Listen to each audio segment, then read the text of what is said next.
Okay, so good morning. Um, this lecture we're going to be talking about, broadly speaking, impacts in debate and why they are such an important part of your toolkit, how to properly talk about them, um, and most importantly, how to compare impacts that have been introduced in a debate with the goal of persuading a judge that the impacts associated with your own arguments outweigh those presented by your opponent. So yeah, let's just kind of start off with a real high-level question. What is an impact? An impact is, at a basic level, an explanation of the consequence of something. And the purpose of an impact is to demonstrate why something matters. We use impacts in order to establish that there are consequences of actions being taken or actions not being taken. We use impacts to show that there are consequences of broader societal ongoings. I'm thinking mostly in terms of value debates in that context, but in essence, the purpose of an impact is to provide a vehicle through which to articulate either the good or the bad associated with some kind of phenomenon. And there are a couple ways to categorize impacts. Um, the first type of impact is an impact derived from a scenario based impact. And the best way to think about this is to think of it in terms of a discrete occurrence of something happening that isn't necessarily like an ongoing issue, something that's always existed. It is like you flick a switch and something happens, and that is a discrete occurrence. There's a scenario going on. So, just to give an example, a couple months ago, we had a practice debate where the resolution was something to the effect of like the United States should militarily intervene in Iran, right? Which, uh, the affirmative would argue that that is good because we need to prevent this scenario of Iran acquiring a nuclear weapon, which they could use against their neighbor states or Israel, and cause a nuclear conflict. That is an example of a scenario. And of course, on the disadvantaged side, the argument could be that Iran, if it were attacked, would probably lash out at its neighbors. It could close the Strait of Hormuz, which, as we know, has indeed happened. That would have its own scenario-based consequences. Scenarios offer an excellent way to characterize impacts because they represent an evolution from the status quo. A scenario is always going to be, in essence, a hypothesis that you are offering. Something is going to happen. And scenarios often give you access to very high magnitude impacts, meaning impacts that have very tremendous consequences, which of course we've already seen in this Iran example. The closure of the Strait of Hormuz has had enormous impacts all throughout the world, right? They also allow you to provide impacts that have stronger uniqueness. And when I say uniqueness, I mean that in the debate sense, where typically an impact is strongest if you can demonstrate that the impact has not yet already occurred, if it's not yet already occurring. So if you were offering a scenario, a prediction, a hypothesis about what could happen, then by definition, that has not yet occurred. The reason that's so important is it prevents the other team from getting up and saying, well, even if that impact is significant, it's already happening. It's already all around us. It's not unique in the sense that it's something that's being uniquely caused by an action. So that's a scenario. Scenarios are one type of impact. Another type of impact is known as a linear impact, and that kind of gets back to that question I was just describing, where if you are, let's say, trying to argue that poverty is an impact. Poverty obviously has pretty negative ramifications, and it is a consequential impact. So, if the negatives arguing, well, if you pass this plan, it's going to hurt the economy, more people fall into poverty, poverty is bad. That might be true, but it is a linear impact because poverty already exists, right? There are already millions of people in the United States and many, many millions, if not billions more globally who live in poverty, meaning that when you talk about poverty as an impact, you're not claiming all poverty everywhere as the consequence associated with your impact. Instead, you're only able to claim the linear increase in poverty that would occur as a consequence of the plan or a consequence of some other action. What that means is you are essentially only getting the differential, the difference between, like poverty if nothing is done versus poverty levels if something is done. That can often be very small, or it can be difficult to quantify.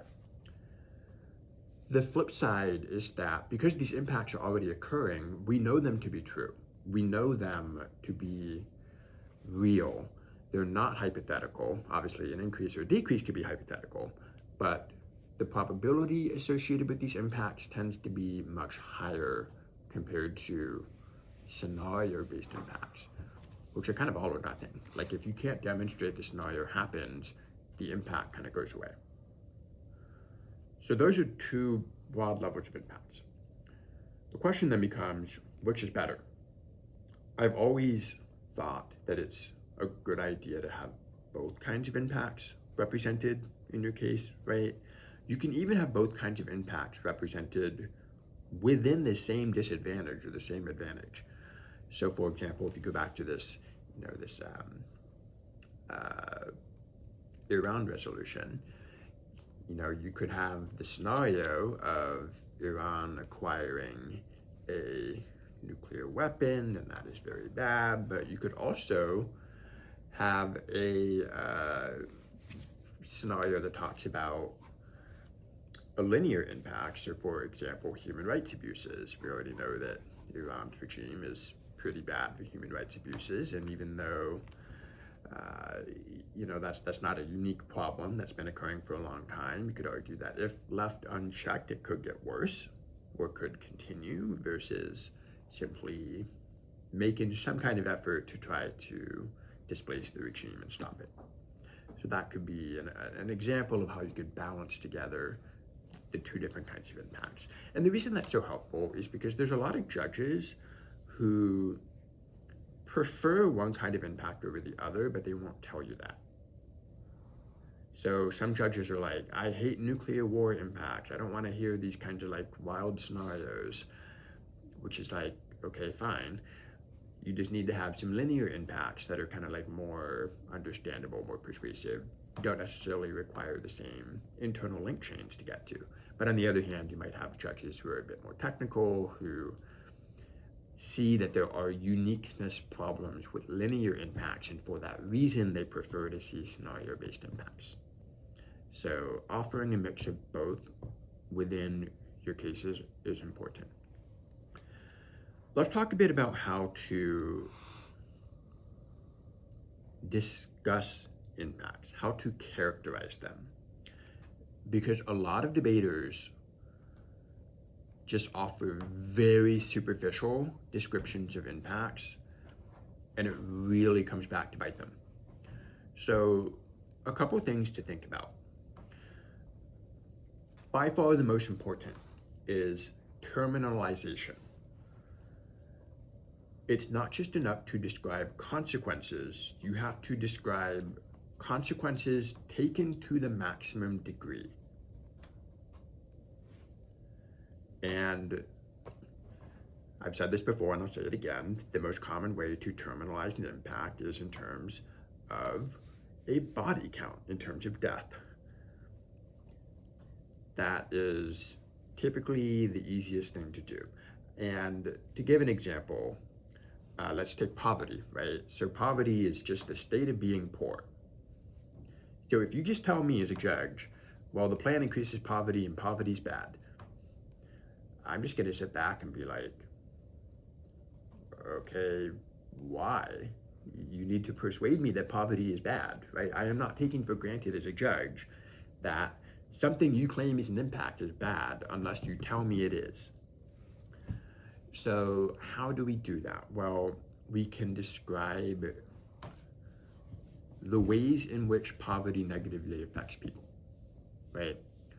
Poverty hinders access to education, to healthcare, to well-being. It creates trauma and mental stress. It opens up the possibility of homelessness, which can fuel instability, drug addiction, but most pertinently of all, poverty kills. And what I mean by that is, like, studies have shown that people who live in poverty have dramatically shorter lifespans than people who do not. I believe at last count, if you look at the mortality rates associated with poverty, poverty is associated with a 10-year decrease in life expectancy and is the 4th greatest cause of death in the United States. Being poor kills. Like, that is just indisputable. So if you want to articulate poverty as an impact, you need to say all of that, right? You need to say, here's why being in poverty is bad, and here's just exactly how it affects people's ability to live. That's so incredibly important, right? So yeah, death is a real, it's the low-hanging fruit. It's the most consistent and reliable way to articulate an impact. But you really do want to also be open to other kinds of ways of terminalizing impacts. Like, just as an example, yesterday when I was reading that sample case, there was something about, like, otherization. What is otherization? Authorization? Yes. Like the confirmation that it's you? No, I was talking, so this is the impact of the Section 230 advantage when we were talking about revenge porn, and there's an impact about, like, otherization, like people from marginalized communities, like LGBTQIA communities, they are otherized. Oh, otherized, okay. What does that mean? They're treated I guess they're treated differently. Yeah, so like, they're excluded, they're kind of, like, made to be a target. Yeah, so the warrant talked about, like, how people are sorted into in-groups and out-groups, right? Where these sort of in-groups are, like, privileged groups, out-groups are alienated groups, and it creates a sense of alienation, right? And you'll see in, like, actually, if none of you are philosophy majors, I take it, but alienation is a really big concept in philosophy, and it deals with, I need to look up a good definition. It's the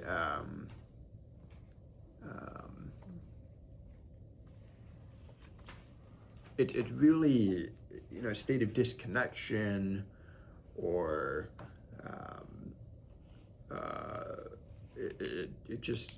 you become, like, just disconnected from the sense of self. You lose the ability to self-actualize. So for that reason, it's a big deal. So impacts like otherization, impacts like, loss of human rights. These are things that kind of feed into more of it's a semi-philosophical outlook, but basically it gets to the question of, what do human beings need in order to be complete, right? The state of completeness in your humanity. And then what happens if you lose part of your humanity because you have been otherized or because your rights have been violated? That's a very important question that you can explore. There's this concept of like value to life. And I don't know if any of you have ever heard of the philosopher, Hannah Arendt. She is someone who wrote in the 20th century, mostly in the aftermath of the Holocaust. And she wrote this really famous book called like The Banality of Evil. And it basically deals with like how people in the Nazi regime who were just basically bureaucrats, like why they did what they did, and came to the conclusion that like just the pure banality of it all, right? Where people are just cogs in this machine, kind of detached from the atrocities that were happening, but still very much being part of the machine, right? That was immensely problematic, but that happens because Jews in Nazi Germany were stripped of value to life. Like they were cast, rendered as subhuman. And so in a world in which an entire population is robbed of value to life, they're otherized, they are degraded to the point of subhumanity, it then becomes possible for a society to exterminate them. So that kind of logic also makes sense. So you can discuss how once people's rights are removed, they then become subject to the banality of evil, the brutality of the state, and of society as a whole. So that's another way to terminalize an impact. So overall, when it comes to describing impacts, you know, as a judge, I often hear debaters end their impact work essentially at like internal links, and I'm left wondering, I don't know what this is, or I don't know why this matters. You always have to answer those questions for the judge. What are the consequences in terms of terminalized impacts? Two other things that are kind of related that are important to include in any impact. One is the scope of the impact. The scope is like, let's say you have a scenario where you say a war is going to break out. You can't just stop there.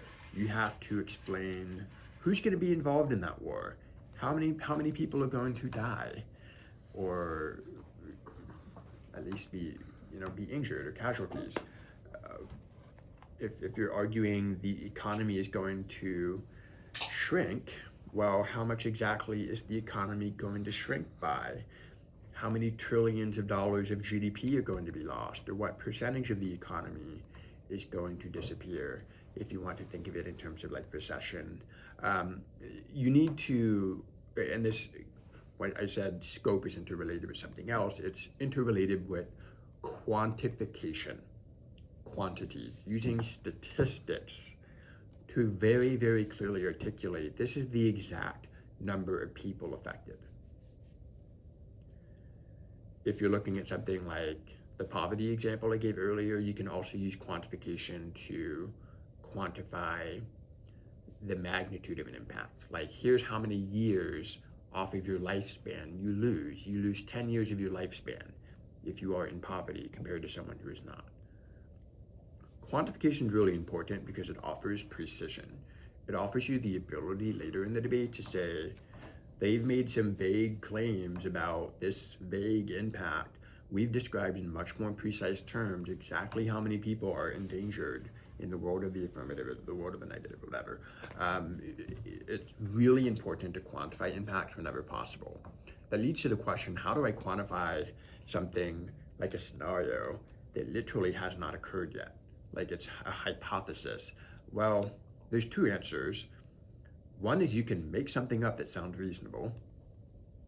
However, if you are pressed on that, you're going to need to be able to defend your logic, so I don't necessarily recommend that.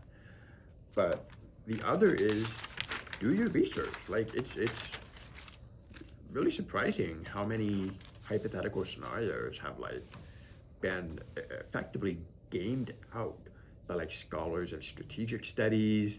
Um, there's a lot out there in terms of like estimating casualties from a war. So, for example, if I Google how many people would die in an Iranian nuclear strike on Israel,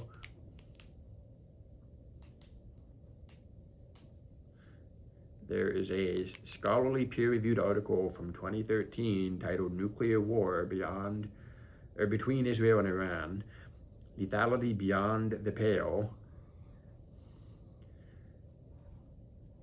Results: trauma, thermal burn, and radiation casualties were estimated on a geographic basis for 3 Israeli and 18 Iranian cities. Nuclear weapons detonations in the densely populated cities will result in an unprecedented millions of numbers of dead, with millions of injured suffering without adequate medical care, broad base of mental health issues, devastating loss of municipal infrastructure, long-term disruption of economic, educational, and other essential social activity, and a breakdown in law and order. Cool, I can cite that study. And that was like 13 years ago, but I'm sure the basic premise hasn't changed. And that was like the first Google result. So it does not take a lot of searching to find quantifications of impacts. Same thing with the poverty thing. Like when I looked up poverty mortality, that was pretty much the first thing that popped up. So as part of your prep, get into the mindset of, I need to research the impact so that I can characterize the impact as graphically as possible. Your debate cases should be rated R for mature audiences because you describe your impacts in very intense terms. Question. So besides just death itself, are there any other things like poverty that we can, like I know we can't assume that poverty, like just alone is really bad, we tie it to death, but is there anything we can kind of assume is like a quick getaway to, like I feel like there's a lot of topics that like don't relate to death that as much as like the phones, the first phones topic that we ever did, that Wayne never did. Like I wouldn't assume that a lot of like students would have to deal with this kind of death on a grand scale. Like so we would have to like, is there some kind of way we can quantize it to something that's not death?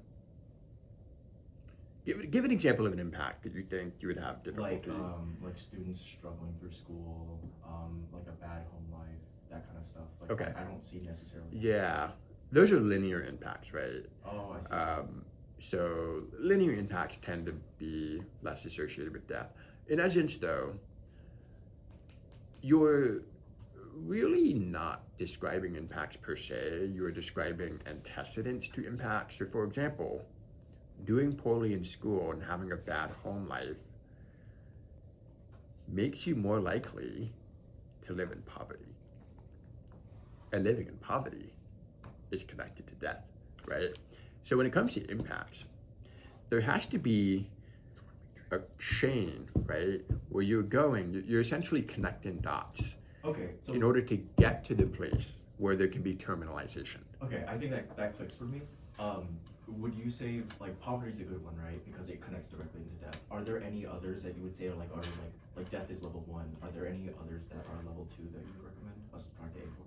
So I talked about otherization, right? Which is a bit more nebulous because it's harder to define. It's subjective, right? But in essence, like I said, you want to ask yourself, humans thrive when they have a sense of completeness. When the human condition is complete, that means if you look at, like, have you heard of Maslow's hierarchy of needs? If you look at that hierarchy of needs, a great way to do impact work is to identify what part of the hierarchy is missing. What part of the hierarchy are people being deprived of? And explaining what is the consequence of that deprivation. That can be a very intuitive way to explain things. Okay, thank you. That clarified a lot. Yeah. That said, some impacts have nothing at all to do with humanity. Some impacts, for example, have to do with the environment. If a species goes extinct, why should we as humans care? Doesn't affect us. Do species have inherent value? Can you make that argument? Why? Why should we care? Why do they have value?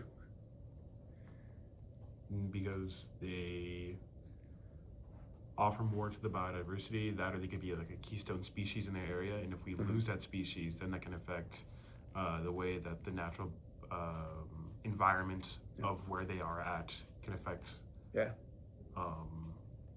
multiple areas. It can hurt the other wildlife next to it, which will then in turn is a chain reaction of events that can just cause all that. Yeah. It hurts us as humans. Yep. That's a good way to put it. And then eventually those impact humans, right? Yeah. But even independently of that, we can make the argument that species extinctions are bad because all species are valued to life. And yes, the extinction of species is an inevitable part of the evolution of the planet. That is just true. But human interventions creating those extinctions faster than they otherwise occur, there's something very icky about that, right? There's something very, very icky about that. So there's a lot of impacts you can talk about that are a bit more, that are independent from the impacts on humanity. But I think that's less common. Most impacts have to do with humans and how humans live and the human sense of wholeness and completeness. And yeah, that's basically it. Okay, so we talked about how to characterize impacts. Let's talk a bit about doing impact calculus.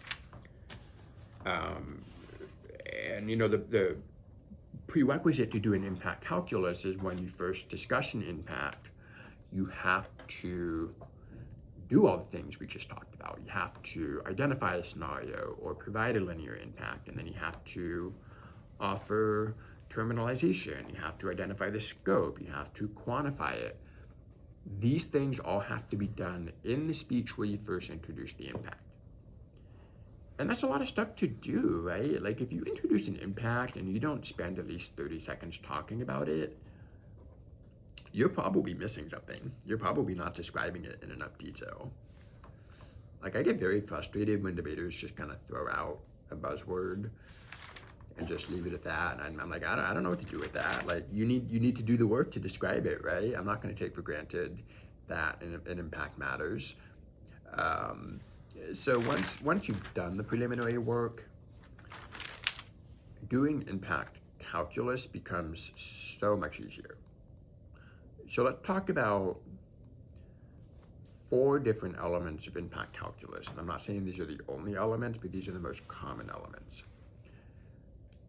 Impact calculus, by the way, simply refers to, quite literally, calculating the level of severity of an impact, with the idea being that in debate, we want to prioritize addressing impacts that are more severe. So in a policy debate, if the affirmative offers an advantage and they say, you know, this is this really bad impact that we have to solve, and then the negative presents a disadvantage and they say, well, this is this really bad impact you're going to cause, part of the way that debate gets resolved is you compare what is the impact of this advantage to the impact of the disadvantage. Where does the scale fall in terms of severity? Because even if the negative wins, there's a disadvantage to doing the affirmative if the affirmative can establish that the severity of the impact that they solve with their advantage outweighs the severity of the impact associated with the disadvantage, then it's still worth it. You would still want to do the plan because the impact outweighs. So impact calculus is the means by which you make those comparisons. 4 different elements. The first element is magnitude. This is like the body count. So how severe is the impact in terms of its material effects and in terms of its scope? So how many people are affected and in what way are they affected? Death is the ultimate terminal impact. So if you have an impact like Iran-Israel war that results in millions of people dying, and even the ones that don't die, they just get completely screwed up with thermal burns and radiation damage and all other kinds of horrific injuries, that is a very high magnitude impact, right? Compare that to an impact like a smaller non-nuclear conflict, like the current conflict is not nuclear. And yes, it's been very horrific to see, but ultimately the deaths number in the thousands, not the millions. The impact in terms of its severity is a lot lower compared to a nuclear conflict. So magnitude refers to the severity of an event. The second element is probability. Probability refers to the likelihood of the impact occurring. It is especially relevant for scenario-based impacts. The team that presents the scenario has the burden to show why the scenario is likely to occur. There is typically tension between magnitude and probability. Very rarely do these two things go together. Very rarely are they correlated. They're typically inversely correlated. Do you know what an inverse correlation is? When one goes up, the other one goes Yeah. down. So the higher the magnitude of an impact, the lower the probability of the impact, and vice versa. So the more probable an impact is, generally speaking, the lower the magnitude. So you couldn't say something along the lines of like, oh, the probability of a nuclear war coming out in this area is very high, and that could lead to the deaths of millions and millions of people and affect them with radiation burns and destroy their homes and destroy their lives and all that stuff. So, Because that would just be a probable situation, but you can't include the magnitude with it, or are you just supposed to show the probability of it happening? no. So what you mentioned, high probability of nuclear war leading to high magnitude impacts. That statement simply isn't true Okay. because they're inversely correlated. The probability of nuclear war is in fact extremely low, right? Yeah. How many nuclear wars have there been since the United States dropped 2 nuclear bombs on Japan? None. 0. At this point, over 80 years, there have been no nuclear conflicts. Despite the fact that we went through a prolonged period of Cold War between 2 nuclear adversaries, despite the fact that more countries have joined the nuclear club, no nuke war. That alone very heavily tips the scales in favor of this is not a high probability impact. Okay. Because the use of nuclear weapons is considered such a taboo, such a red line, that the consequences of using them for any state would be to immediately turn them into a pariah. Like, it is very difficult to conceive of a situation where nuclear weapons actually get used outside of extreme edge cases. Question? Professor, is this kind of like expected value? Wow, words. Expected value kind of math. So like, if you're like, let's say you're gambling, right? For example, and there's a 1 out of 100 chance to win $1,000 bucks. Kind of like a lottery scenario, you can calculate like effectively how much that ticket is worth value-wise. Sure. I mean, that's a great way of kind of mathing out impact calculus, right? So you can put $1 on, I don't know, who's the worst team in football right now? Well, let's just put it this way. You could bet $1, huh? The Raiders. Okay, sure. We could put $1 on the Raiders to win the Super Bowl and get $1,000 back if you win, because there probably will be 1,000 to 1 odds that they win the Super Bowl. You know, the magnitude of that bet is very high. If it pans out, you're going to win $999. But the probability of it is just infinitesimally low. Whereas if you bet $1 on, say, the Patriots, and it's 10 to 1 odds, and you win, well, congrats, you made $9. The magnitude of that is a lot lower, but how do you weigh that out, right? Wait, so let's say you said like, oh, the magnitude is like half the population could die, but it's only like a half of a percent chance of happening. Right. You would beat someone with a guaranteed chance of killing 1,000 people. Yeah. That's So- kind of cool. Yeah. But then also impacts can exist, they can exist on a sliding scale. So if you go back to this nuclear war scenario, that doesn't have to be the only impact. You could say conventional war is guaranteed, and that will kill thousands of people. And there's a chance it could escalate into something bigger. So that way you get to claim both the higher probability but lower magnitude impact, but also in the same general scenario, the high magnitude, lower probability impact. You describe both in order to access both. Okay. It is also possible to lie about probability, right? Like you mentioned very high odds of nuclear war, and while that is not true in reality, it's a debate, so you can say whatever the hell you want. As long as you have good reasons for why nuclear war is probable. Maybe nuclear war is probable because Iran literally was founded on the premise that Israel needs to be destroyed. And nuclear weapons are the fastest way it can accomplish that. I should rephrase that though. It's not Iran that was founded, it was the current regime was founded on that principle, in part. So be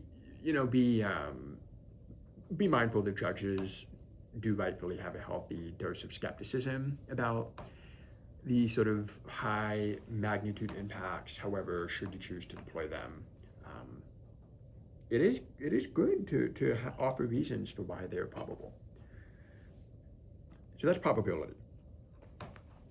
I would say there's one impact that represents a pretty big exception to this rule that probability and magnitude are inversely correlated, and that is climate change.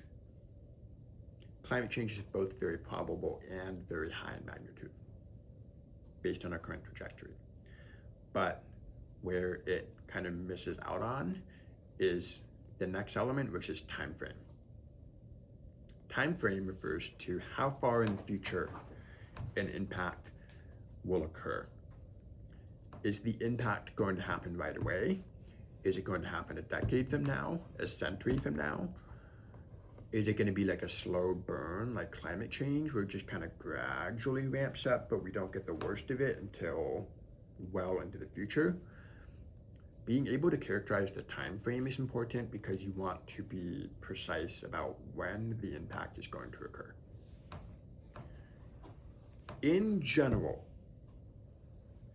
when it comes to impact calculus, do you think that impacts that occur now or impacts that occur later are worth more in a debate sense? That's it. The ones that come sooner. Why? You're correct. But why? Because more people are scared of the present than they are of the future. And so I feel like if you tell people, hey, this is going to happen tomorrow, or this could happen immediately after this thing gets passed, that would scare a lot more people than saying, hey, it's going to happen in 20 years. Because they don't have to worry about that until 20 years from now. I mean, sort of, but it's not about scaring people necessarily. There's a different logic to it. Is it because the faster it happens, the more drastic the change is, by definition? So like the change has to happen like at a certain speed? Sort of. Jimmy, any guess? The faster it happens, the less you can prepare for it or stop it. That's getting really close to it, actually. The general logic is that impacts that happen in the future are subject to increasing degrees of uncertainty. And what I mean by that is none of us can say with any certainty what the world will look like 5 years from now. And the farther out you get into the future, the less accurate our predictions about the world will be. Because technology evolves, circumstances change, right? Like if you were to, in the year 1985 at the National Debate Tournament, make the argument that in 15 years there will be a nuclear exchange between the United States and the Soviet Union. Well, the Soviet Union didn't actually exist in the year 2000. So that would be an example of how a long-term impact, a long-term prediction would fizzle out simply because of changing geopolitics. Climate change. Yeah, climate change is pretty bad, but who's to say in 10 years we're not going to invent this magic silver bullet technology that plucks all the carbon out of the atmosphere and the climate goes back to normal, right? Maybe that's possible. We can't know, right? So the farther into the future your impact is, the lower the degree of certainty that the impact is actually going to happen in the way that you describe it. And so for that reason, impacts that occur sooner are considered more valuable or more important than impacts that occur farther into the future, right? And it's not necessarily that we're kicking the can down the road. This is just this is just the difficulty involved in making long-term predictions. It's just so insanely hard. You look at people trying to predict how the stock market is going to go. You can't, because it is impossible to know on a week-to-week basis what's going to happen. Like, you think you might have found the greatest stock ever on February 20th, 2026, and you dump all your money into it, and a week later, the US and Israel start bombing Iran, and your stock goes down. Well, you couldn't predict that, right? It's just an external factor. So, time frame. Recognize the importance of it and seek to identify impacts that occur faster rather than slower. Lastly, reversibility. Reversibility is very simple. Can it be undone or can it not? Is death reversible? No. No, you cannot reverse death. Once somebody dies, that's it, right? Anakin Skywalker learned that the hard way in Star Wars Episode 3. You can't bring somebody back to life once they die. So that is an example of a reversible impact. What about being poor, like poverty, generally speaking, without getting into death? Is that reversible? Yeah. If you get into poverty, you can get out of poverty.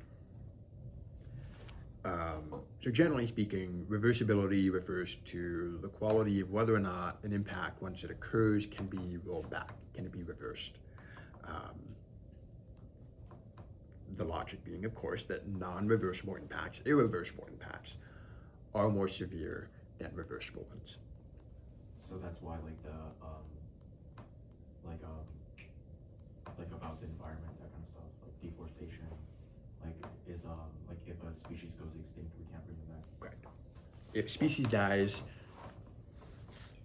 I mean, there's some cool stuff that scientists are cooking up in labs these days, but I wouldn't say that there's reliable cloning technology of extinct species yet. So I err on the side of that being irreversible for now. Yeah. Okay, so we have these four elements of calculating impacts. The rebuttal speech, your last speech, is the best place, not the only place, but the best place to do impact calculus. Because at this point in the debate, you hopefully have collapsed down to your strongest arguments. And because you've already previously discussed the impacts in detail, doing impact calculus in the rebuttals is not making a new argument. It is simply further elaborating and comparing arguments that have already been presented. It is meeting the burden of rejoinder. So when you do impact calculus, the way that you do this is as follows. You identify what is the impact that you are claiming to have and what is the impact your opponent has. And then you go through all the elements we just talked about magnitude, probability, time frame, reversibility, and you identify the areas where you are ahead on your impact relative to your opponents. So you explain why your impact is higher magnitude than your opponent's impact. My impact is a war resulting in the deaths of millions of people. Their impact is just, a small regional conflict that just kills a few thousand people. And then do the same thing with probability, time frame, and reversibility. Noting, of course, that, in a lot of cases, it's rare for you to truly be ahead in all four areas, given that we talked about that natural tension between probability and magnitude, but that still doesn't prevent you from saying, yes, this is a very high magnitude impact, and it's still pretty dang likely, even if it's not more probable than their impact is, right? Try to close the gap, in other words. But also, in addition to discussing those four elements and comparing them, discuss the relative quality of the impact, right? Discuss the extent to which your impact has been characterized in more precise terms. Do you have an exact body count versus their vague postulations about, a lot of people will die versus we've identified 700,000 people will die, like getting much more precise. Same thing with scope. Think about how many people are affected by your impact versus how many people are affected by their impact.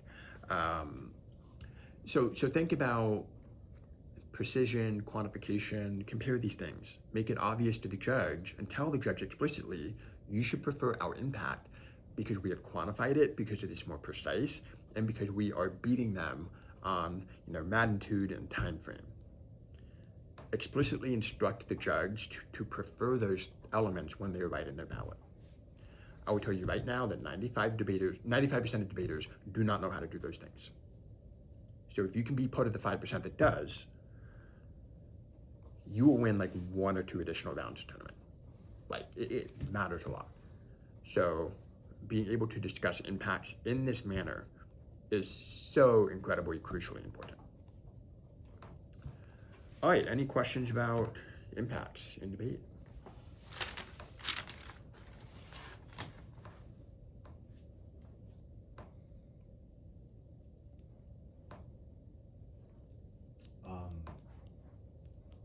When it comes to at the end of the day, you were saying that we can't compare like you're not going to be winning in all the fronts, so you need to tell them which ones they have to prefer. Mm-hmm. At the end of the day, don't they have a subjective bias on what specific category they prefer? Sure. Is there nothing you can do about that, or like? I mean, you can read their judge philosophy. If somebody judge philosophy says straight up, I think nuclear war impacts are stupid, don't run them in front of me, then respect that, right? That's a pretty good sign that they prefer higher probability arguments, and you can tailor your impacts accordingly. So it's really a matter of judge adaptation. So don't pretend that your judges are these, totally objective impact computing machines, because they're not. Adapt to their preferences. And then one other thing that you said is you should like add a bunch of these together. Are you trying to like shoot one into the hole, and then like the other ones can't hurt you? Like, are you supposed to think of it in the terms of like you're trying your best to like sink like one of them in, and the other ones won't hurt you, or like in terms of like your whole picture should fit together pretty well?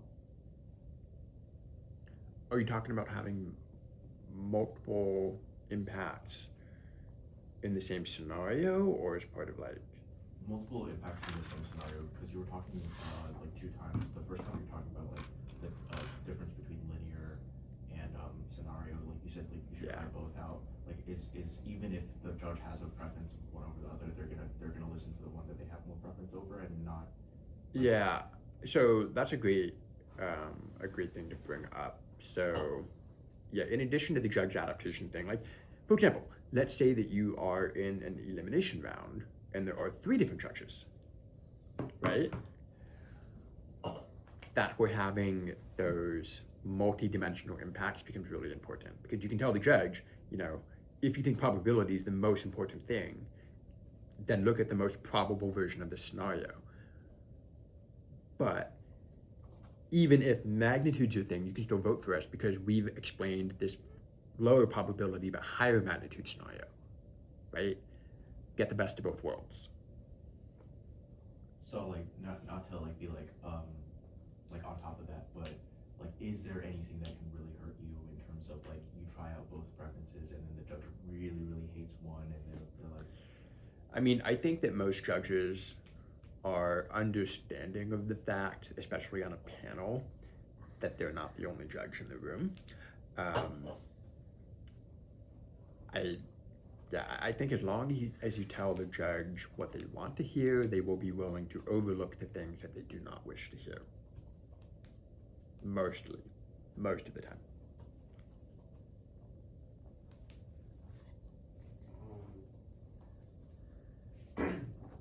What's the most? How can I practice all of this? Like just actually practice. So by the time it's time to actually debate, it's just like muscle memory. So rebuttal speeches, right? When you're doing impact calculus, doing rebuttal redos where you focus on it can be very helpful. A rebuttal redo is where you save your notes, you save your flows from your debate, and then, you know, at the next practice, you sit with a coach and you redo the rebuttal speech. Rebuttal redos are like the fastest way to get better at rebuttals because you leave the debate already knowing what you did wrong, and then you get a second chance to do it the right way. That's a great way to practice it. Another really useful exercise is developing